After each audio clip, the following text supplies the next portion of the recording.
حاجه غنبداو بها غادي نوريكم بعض الاشياء اللي وصلت من اللي شريت من امازون، وهو اشياء اللي هي مفيده جدا.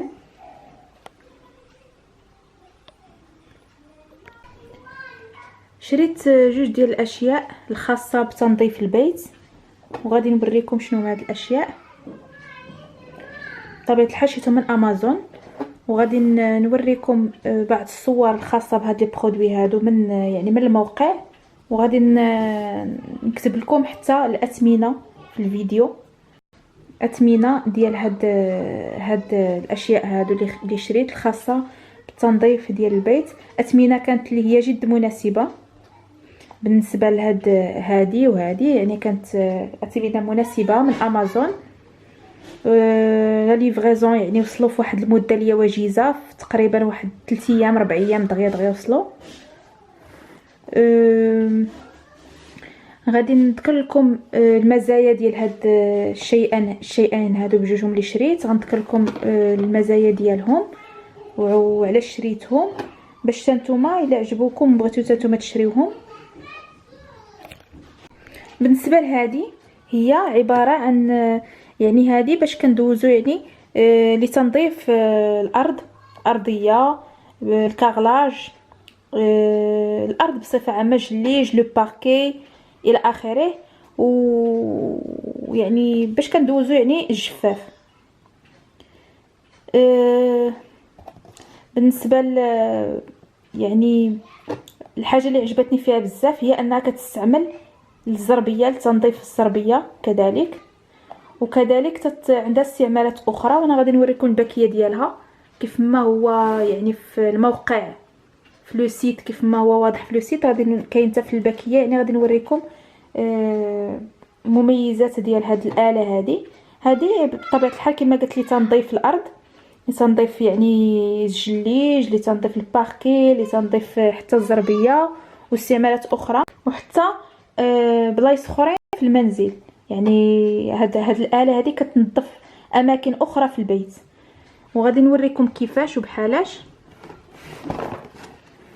كيف ما كتشوفوا هنايا في هاد الكرتونه دايرين بينا هنايا تنظيف الزربيه. كيف ما كتشوفوا هنا تنظيف ديال هذه الخاصه بالشواء، كما كتشوفوا من الليدام ولا غريس اللي تيكون عالق تما بعد هذا. ثم هنا لتنظيف لا غازينيير او البوطه، هنا لتنظيف الارض، هنا لتنظيف الحمام، الكاغلاج او الجليج، داك الكالكير وداك داكشي اللي كيبقى لاصق في الحيط في الحمام او في لاصال دو بان. كتخدم بلا فابور، فيها بالبخار، الماء اللي كيكون سخون بواحد الدرجه اللي هي هذا بلا فابور البخار.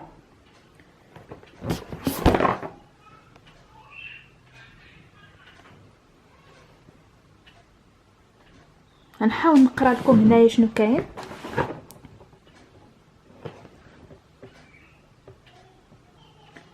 كما كتشوفوا utilisation sur toutes les surfaces étanches للتخوي. كيف ما كتشوفوا منا كتحيد لا بكتيري، لي بكتيري والبكتيريات الى اخره. 99.9%.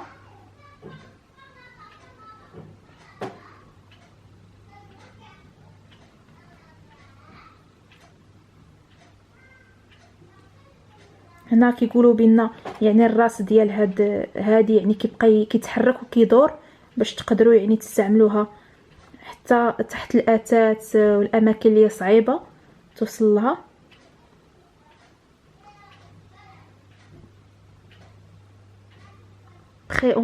كيف ما كتشوفوا بخي اون 30 سكوند، في 30 ثانيه تقريبا تتكون موجوده بالنسبه لذاك الماء باش كيسخن، وديك لا فابور باش كتكون موجوده. وهنا دايرين بينا ريزيرفوار فاسيل،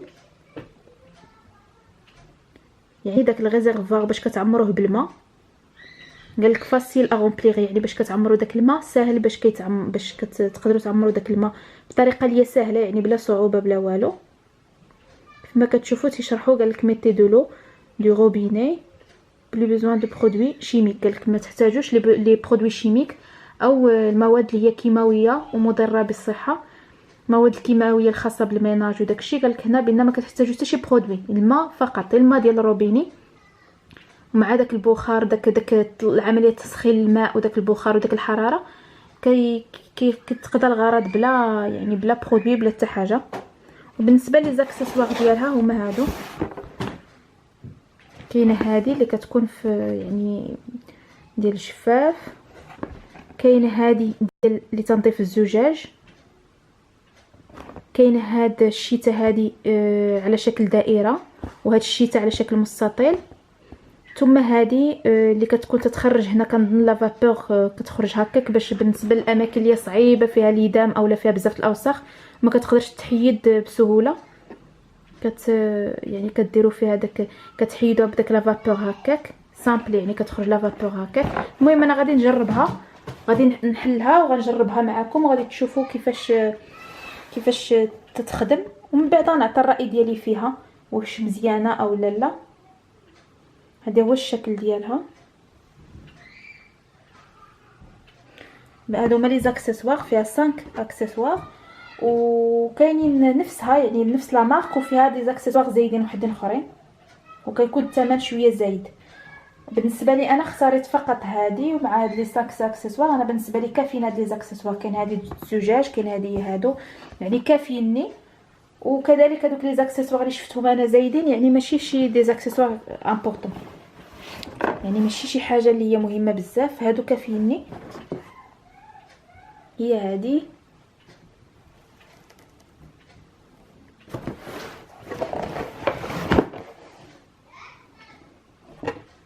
بالنسبه لي خلاني نشري انا هذه. يعني انا عندي المشكل في لو باركي، يعني لو باركي اللي كان لو باركي يعني كيف ما كتعرفوا ما خصوش الماء، لو باركي داك الخشب ما خصوش الماء مع الماء كيتنفخ، وتكون مره كيتنفخ بشويه بشويه بشويه حتى كيبقى يتهز بواحد الطريقه وتتخسر، وخصو يتحيد ويتعاود، يعني كيخسر داك لو باركي. وكان خصني شي حل، يعني ملي كندوز الشفاف كيبقى الماء، واخا الشفاف تنحاول ندوزو ما يكونش فازك بزاف، يعني يكون شويه ناشف، كندير له برودوي يعني داك لو باركي ملي كندوز دائما الشفاف واخا تنعيا ما نعصرو مزيان، وكنحاول يعني ضروري داك الماء كيأثر فيه، واخا يكون غير شويه، يعني كندوز واحد الشفاف اللي هو ناشف شويه ومع ذلك تيأثر على الباركي، يعني داك الباركي اللي فراجيل بزاف، يعني تري فراجيل، حسات لواحد الدرجه كبيره، يعني شويه ديال الماء تيأثر فيه، وتقدر ما يأثرش فيه في المره الاولى ولا المره الثانيه ولكن يعني مره على مره مع الوقت، يعني ملي كدوز شهور عام عامين 3 سنين الى اخره، فكي داك الباركي تيولي عنده واحد يعني اللون ديالو كيتبدل، كيولي يعني الجوانب ديالو في اللون الاسود تقريبا تيبقى يكحل، تيبقى يتنفخ بشويه بشويه حتى كيبدا يخسر، يعني داك واخا الماء يعني كيكون شفاف ناشف شويه تاثر، واخا داك شويه د الماء كيأثر على الباركي. انا بقيت كنقلب على شي حل، يعني لابد من الجفاف مره. وشنو هو الحل؟ ما يمكنش يعني نكتفي بالشطابه، ضروري من التنظيف ديال الارض. فقلت هذه اللي كتنظف بالبخار بواحد، كتطلق الماء بواحد الكميه اللي هي جد قليله، وفي نفس الوقت كتإليميني يعني وكتحيد كاع داك البكتيريا والاوساخ وكلشي بواحد الطريقه اللي هي مزيانه. انا ظنيت ان هذه تليق لي يعني الباركي، غادي نجرب وغادي نشوف.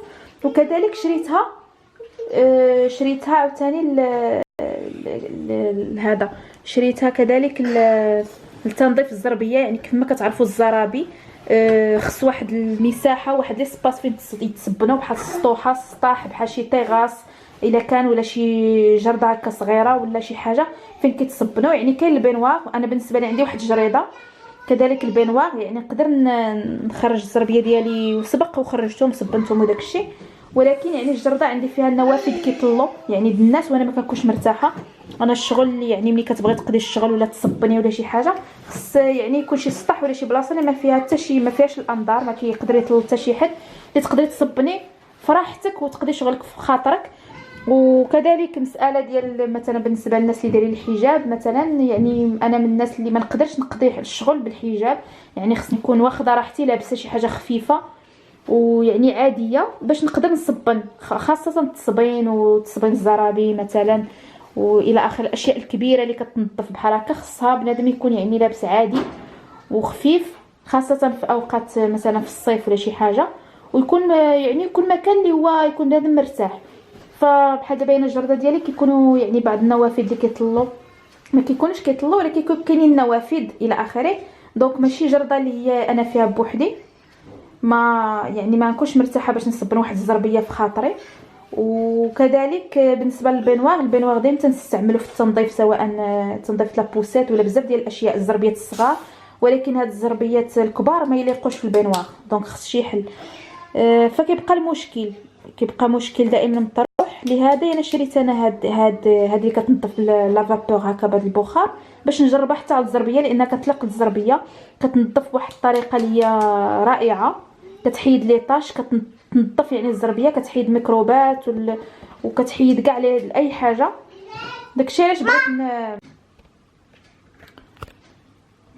داكشي باش بغيت يعني نجربها، باش الا كانت كتنظف واحد الطريقه اللي هي مزيانه هادشي غادي يكون مزيان باش نقدر يعني نظف الزربيه او الزرابي اللي عندي في الدار. وداكشي علاش شاركت معكم انا هذه الفكره، باش نتوما الا كان عندكم هذا المشكل ولا كنتو احتاجيتوها، يعني كتحتاج بصفه عامه في التنظيف، يعني تنظيف بعض الاماكن اللي هي ما كتبغيش تحيد منها، مثلا كيكون فيها واحد الكميه كبيره ديال الليدام ولا بزاف د المسائل، فهاد البخار رائع في التنظيف.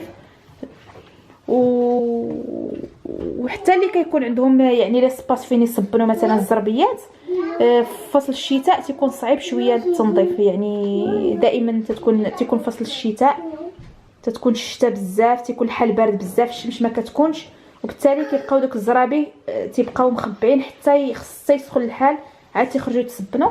فهذه الا كانت كتنقي مزيان الزربيه والزرابي وكتنظف مزيان غتكون شي حاجه اللي رائعه جدا. داكشي علاش غادي نشاركها معكم، غادي نجربها وغادي نشوف يعني واش فعلا كتنظف مزيان ولا لا. فهي هذه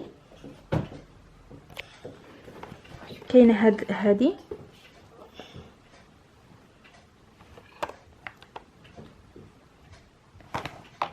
هذا هو الشكل ديالها. كاينه هذه من بعد ملي كتركب هنا الفيل ديال الخيط ديالها، ثم كاينه هذه اللي كاينه هذه بعدا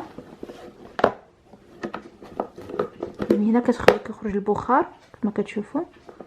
كاينه هذه اللي كتركب هنايا فيها، وهاد لي زاكسيسوار هادو، كاين هاد الاكسسوار هذا اللي ها هو، كاين هاد الشيتا، كاين هاد الشيتا، كاين هذه ديال تنظيف الزجاج او المرايات. فهي هذه يعني بقى خصنا، وكاين هذا الكتيب ديالها بقى خصها، يعني بقى خص غير نجربها باش نقول لكم ونوريكم يعني قدام، يعني نوريكم في الكاميرا كيفاش النتيجه وطريقه كيفاش كتخدم ديجا، ثم نتيجه واش مزيانه او لا. يعني هي هذه ملي كتركب بحال هكا، ومن هنا ملي كيعمر الماء، يعني كنقدروا نعمروا يعني الماء بحال هكا، كتحل كيف ما كتشوفوا من هنا، وكنعمروا الماء من بعد كنسدوها كي بحال هكا.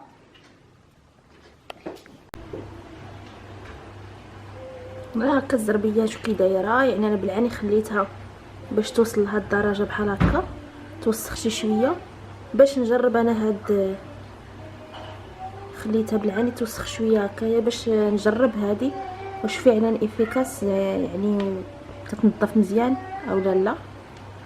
انا غادي نجربها وغادي نشوف.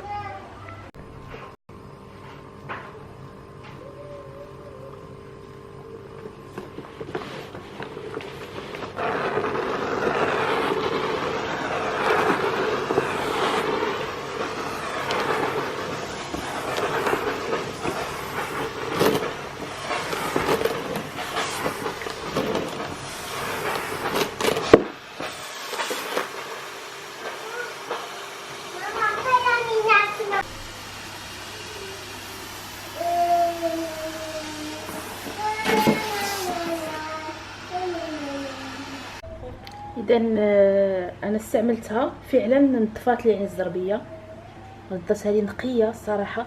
انا ركزت غير على هاد الجهه اللي خليتها توسخ بزاف باش نجرب يعني فيها هذه. كيف ما كتشوفوا حيدات لي هذوك لي طاش اللي كانوا هنا، رائعه يعني عجبتني بزاف انا شخصيا. ولكن كاينه واحد الحاجه هي اللي ما عجبتنيش، وهي هذه كتبقى تحيد، يعني هذه كل مره كتبقى تحيد كتبقى تحيد.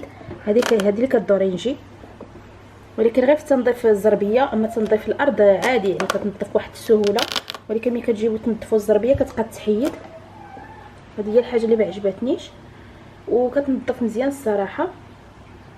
هي نورمالمون المهمه ديالها ماشي هي تحيد لي طاش ولا تنظف الزربيه، وانما ما كتدوزو يعني على الزربيه كتعقمها شي شويه وكتنظفها هكا من الفوق بشكل سريع، يعني ماشي بالضروره كتصبنها ولا كتنقيها ولكن زوينه عجبتني.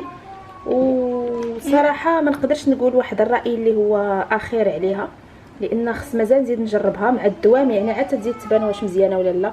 ملي كدوز واحد المده يعني وكتستعمل عده استعمالات، منين غنبقى نستعملها بزاف عاد غادي نعرف واش فعلا مزيانه بزاف ولا شويه، واش مفيده ولا لا الى اخره. ماشي دابا يعني بالاستعمال الاول، هذاك الراي ديالي فقط، يعني كالراي ديالي فقط خلال ما جربتها اول مره. ثم بالنسبه للحاجه الثانيه اللي شريت وهي لاسبيراتور. ماشي هذه يعني اللي كانت اللي عندي دابا حاليا، عندي هاد لاسبيراتور العاديه. فهذه بطبيعه الحال هي زوينه، كتجمع الغبره كتجمع كلشي، ما كاين حتى شي مشكل. ولكن المشكل اللي عندي فيها هاد الساعه هو انها كدير الصداع بزاف، يعني كدير واحد الصداع اللي هو ماشي نورمال، كدير واحد الصداع يعني ما كنقدرش، لدرجه انني ما كنقدرش كاع ندير لاسبيراتور بداك الصداع اللي كدير. يعني خصني اوبليجي نقص منها هنايا، ندير المينيموم باش عاد ما ديرش الصداع بزاف، والمينيموم ما كيجمعش بزاف ديال الغبره وداكشي. يعني خصني الماكسيموم باش كتجمع مزيان. ملي كديرها ماكسيموم راه كدير واحد الصداع اللي هو رهيب بزاف. داكشي علاش فكرت انني نبدلها. سينو يعني كتخدم مزيانه، يعني عاديه كتجمع مزيان، ما كاين حتى شي مشكل. كان هذا هو السبب.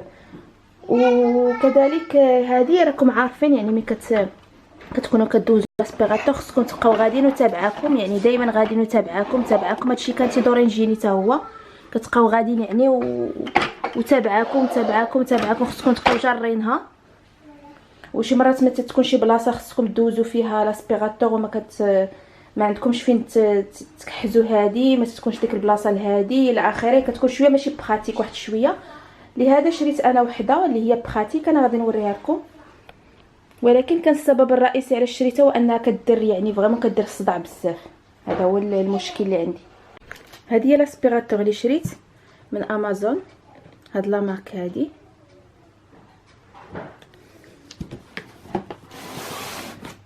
بالنسبه للمزايا ديالها هما مكتوبين هنايا. دايريك puissant et haute efficacité, système de filtration épais, format compact, protection contre les surchauffes, facile à utiliser, facile à stocker, buse de nettoyage supplémentaire, دايريك 180 degrés pour les virages à gauche et à droite. دونك هادو المزايا ديالها، المعطيات هنا كاينين.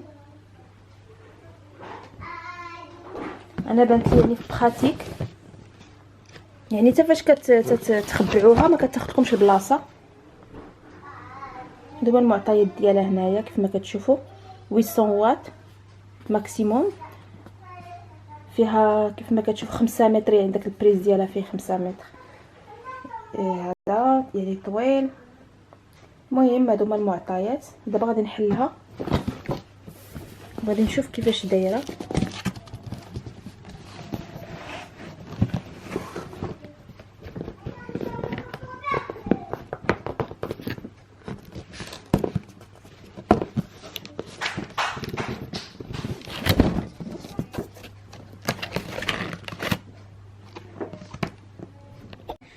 هي هادي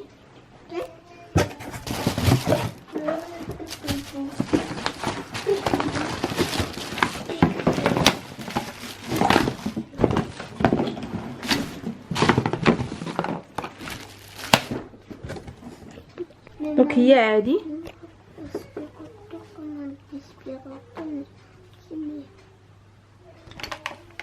الخيط يعني طويل باش تقدروا تمشيو يعني تنظفوا الدار في خاطركم.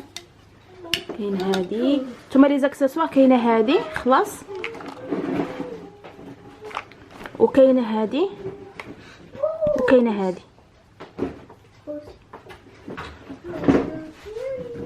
كاينين 3 ديال لي زاكسسوار. هذا هو الشكل ديالها ملي كتركب. دوك من هنا كتشعل.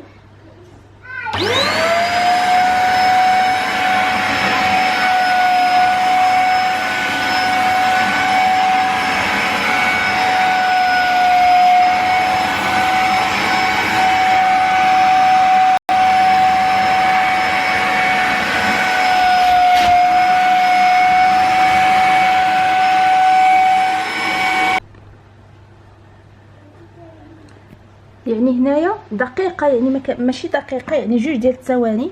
هي كنجربها، دوزت على واحد الجهه صغيره من الزربيه، يعني هي كنجربها شوف شحال جمعات لي ديال الغبره. يعني فريمون كتمص ديك الغبره، يعني ما عرفت ملي كتجبدها شحال جبدات لي ديال الغبره كما كتشوفوا. وتندوز لاسبيراتور دائما، هذيك لاسبيراتور اللي وريتكم الاخرى دائما كندوزها. ودوزت على جهه صغيره من الزربيه، يعني ثانيه فقط. هي كنجرب شحال جمعات لي في ديك الثانيه، في التجربه فقط جمعات لي هادشي كامل. ويعني مجهده بزاف، يعني فريمون كتمص كاع ديك الغبره، يعني داك الغبره اللي كاينه كتجبدها من، يعني كتنقي مزيان. هادشي اللي بان لي انا، يعني باش ثانيه وحده وغير كنجرب، وغير جهه وحده صغيره من الزربيه، وكندوز لاسبيراتور يوميا يعني بهذيك اللي وريتكم، ونلقى هذا الشيء هذا. يعني فريمون كتمص الغبره وكتنظف بواحد الشكل اللي هو رائع جدا. هادشي اللي بان لي. بالنسبه للصداع، انا نتوما سمعتوا يعني في الفيديو ما كديرش، انا بالنسبه لي بعدا ما كديرش الصداع نهائيا. الصداع ديالها خفيف عادي، يعني بحال عادي جدا، عكس يعني لاسبيراتور الاخرى ديالي اللي قلت لكم كدير واحد الصداع، عرفتي واحد الصداع مجهد بزاف، عرفتي يعني فريمون بحال شي آلة، بحال شي حاجه مخدماها اللي هي كدير الصداع بزاف. هذه ما كديرش الصداع نهائيا، الصداع ديالها عادي جدا. واللي زوين واللي عجبني بزاف كذلك هو انها خفيفه بزاف، خفيفه وبخاتيك. يعني الخيط ديجا الخيط عندها طويل كما كتشوفوا، وكتبقاو غاديين بها فيما مشيتو يعني كدوزوها، يعني ما محتاجينش تهزوا. مثلا الاخرى كما قلت لكم كتبقاو غاديين وهازين معكم، يعني هذيك جارينها معكم. شي مرات تكون البلاصه ما فيهاش البلاصه كاع منين دوز هذيك ديال لاسبيراتور، يعني ماشي بخاتيك. هذه بخاتيك بزاف، عمليه جدا جدا جدا. يعني كتبقاو غادي فيما مشيتو راه معكم، فيما مشيتو غادي هازينها جارينها معكم، فيما مشيتو راكم كدوزو، فيما مشيتو ما عندكم حتى حاجه اللي غتجروها موراكم ولا غتهزوها معكم ولا كتبقاو تهزوا غير هذه وكتمشيو وكدوزوها. يعني بخاتيك بزاف، عجبتني. وكما قلت لكم كتمص الغبره بواحد الطريقه اللي عجيبه. باش ثانيه وحده وانا غير كنجرب، يعني غير جهه وحده من الزربيه وكندوز لاسبيراتور يوميا الاخرى اللي وريتكم، وتجمع هذا الشيء هذا، يعني فريمون راه كتجبد يعني داك الشيء بواحد الطريقه اللي هي بطبيعه الحال. هنا كتجمع الغبره، كتجمع هنا ومن بعد كيتحيد هذا وكيتخوى في لابوبال. يعني ما محتاجيش تبقاو تشريو دوك الخناشي بحال دابا هذه اللي عندي انا، كنبقى نشري دوك الخناشي دائما. خصني ملي كتتعمر كنرميها في لابوبال ونعاود نجبد خنشه اخرى. هادو ما محتاجينش لا خناشي لا والو، غير في هذا البلاستيك كتجمع. وعندها هذا الراس هذا كيتحرك تيدور، فما دورتيه كيدور بحال هكا. يعني بخاتيك بزاف، فيما دخلتوها تحت السدادر، تحت لي كانابي، تحت ناموسيه، يعني كدور كتتحرك في جميع الاتجاهات. رائعه جدا، انا عجبتني شخصيا بزاف بزاف بزاف.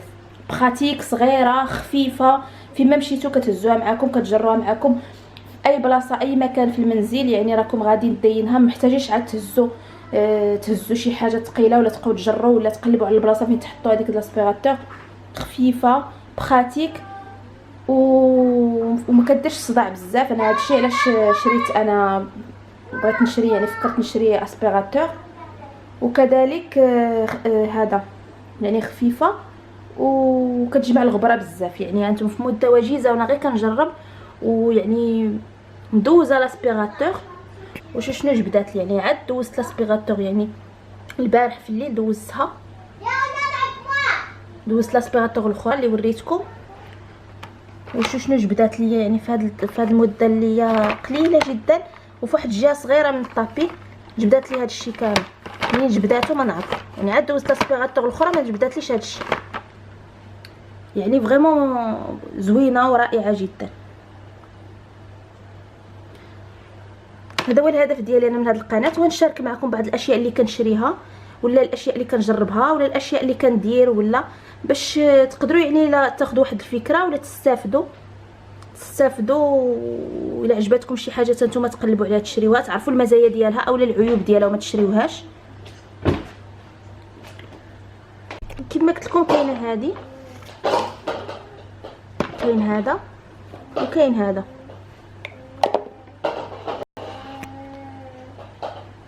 حتى فاش كيتخبعوا ما كياخذوا لا بلاصه لا حتى حاجه كيف ما كتشوف. هما بجوجهم. هاد البلاصه كانت فيها غير اسبيراتور بوحدها، كانت واخده ليها البلاصه كامله. الاسبيراتور اللي كانت عندي هما دابا بجوج بيهم، يعني الاسبيراتور كيف ما كتشوفوا صغيره، وهذه ديال لا فابور بجوجهم. يعني كيف ما كتشوفوا ما تياخذوش حتى قضيه يعني البلاصه. كما كتعرفوا دائما الحاجه اللي ما كتاخذش البلاصه بزاف ملي كتخبى تتكون حتى هي مهمه ومزيانه، احسن من الحاجه اللي كبيره وكتاخذ بزاف ديال البلاصه. نتوما كتشوفوا يعني صغيره ما كتاخذش كاع المساحه.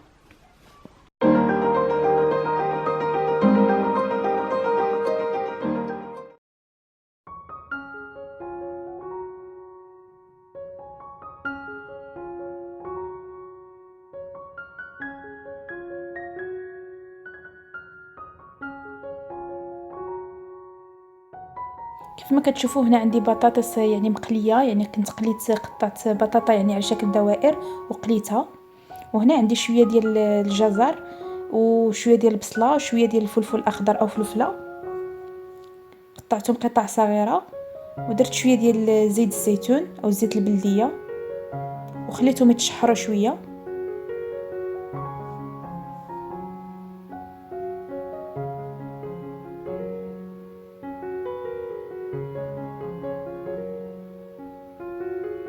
غناخذ واحد الوعاء او واحد اللاطه و غادي ندهنها بالزبده.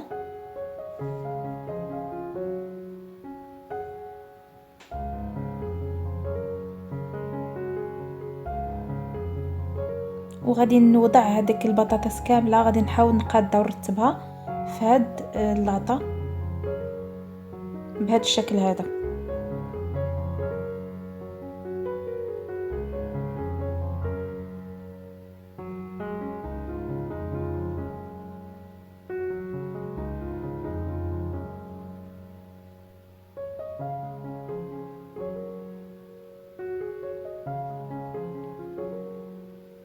هنا عندي واحد السلطه كنشريها، واحد الفلفله اللي هي مشويه مع شويه ديال الزيت البلديه كتباع، يعني زوينه بنينه.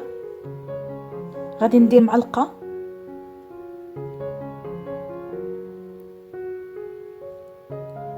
يعني هنا كيف ما كتشوفوا وضعت هذاك الشيء كامل فوق البطاطس. وهنا في نفس الطاوه غادي ندير شويه ديال القزبر المعدنوس وشويه ديال الثومه باش غنصايب لاصوص طوماط. وغندير معلقه ديال الطماطم مركزه او مطيشه نتاع الحك، غندير معلقه كبيره. وغادي نزيد شويه ديال الماء وغادي نخلط مزيان فوق نار هادئه. يعني كيف ما كتشوفوا غتعطينا هاد لاصوص هادي. وضعتها هنايا كبيتها فوق هذاك الشيء اللي صايبت.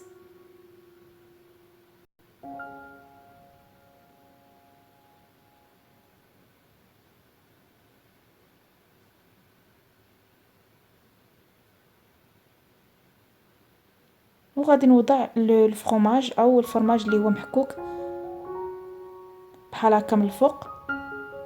غادي نرش واحد شويه ديال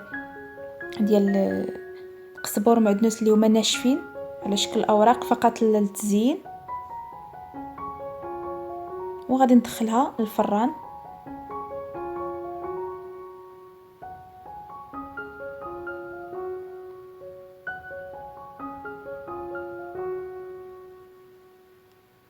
وهي جاهزه، كتجيكي بحال هكا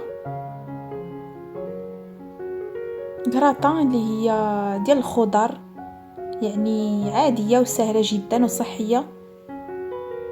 هذا هو الشكل ديالها.